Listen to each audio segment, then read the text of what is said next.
নিজের শপথ গ্রহণ অনুষ্ঠানে চীনের প্রেসিডেন্ট শি জিনপিংকে আমন্ত্রণ জানিয়েছেন যুক্তরাষ্ট্রের নবনির্বাচিত প্রেসিডেন্ট ডোনাল্ড ট্রাম্প। আগামী 20 জানুয়ারি দেশটির নতুন প্রেসিডেন্ট হিসেবে শপথ নেবেন রিপাবলিকান এই নেতা। তবে শি জিনপিং আগামী মাসে ইউএস ক্যাপিটালের পাদদেশে ওই অনুষ্ঠানে অংশ নেবেন কিনা তা এখনও নিশ্চিত নয়। শুক্রবার এক প্রতিবেদনে এই তথ্য জানিয়েছে সংবাদ মাধ্যম আল জাজিরা। প্রতিবেদনে বলা হয়েছে, যুক্তরাষ্ট্রের নবনির্বাচিত প্রেসিডেন্ট ডোনাল্ড ট্রাম্প জানুয়ারিতে তার অভিষেক অনুষ্ঠানে যোগ দেওয়ার জন্য চীনা প্রেসিডেন্ট জিনপিংকে আমন্ত্রণ জানিয়েছেন। চীন নিয়ে বিভিন্ন সময়ে উস্কানিমূলক বক্তব্য এবং শুল্ক আরোপের মতো হুমকির ইতিহাস সত্ত্বেও এই আমন্ত্রণ জানিয়েছেন তিনি।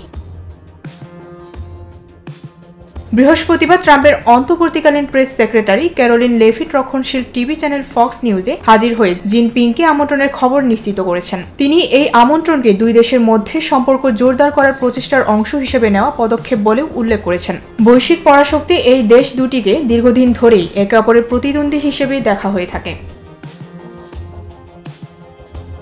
ক্যারোলিন লেভিট ফক্স নিউজকে বলেন, ভাইস প্রেসিডেন্ট কমলা হ্যারিসকে পরাজিত করার পরপরই নভেম্বরের শুরুতে জানানো ট্রাম্প আমন্ত্রণ শি জিনপিং গ্রহণ করবে কিনা তা এখনও নির্ধারণ করা হয়নি।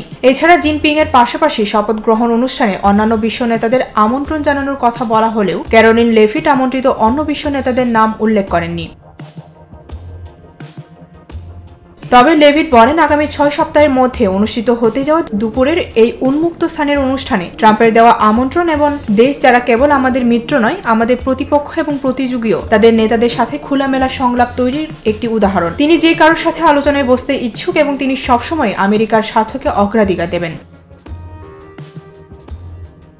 সংবাদ মাধ্যম বলছে, আমন্ত্রণ অনুযায়ী শি জিনপিং যদি ওয়াশিংটন সফর করেন তাহলে ট্রাম্পের দ্বিতীয় মেয়াদে বিশ্বের দুই বৃহত্তম অর্থনীতির এই দুই দেশের নেতাদের বিতর্কিত বাণিজ্য ও সামরিক ইস্যু নিয়ে আলোচনায় প্রথম সুযোগ তৈরি হতে পারে।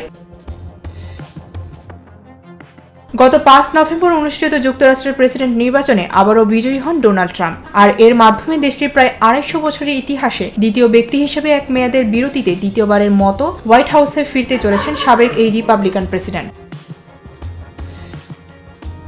ডেস্ক রিপোর্ট, ভোরের পাতা।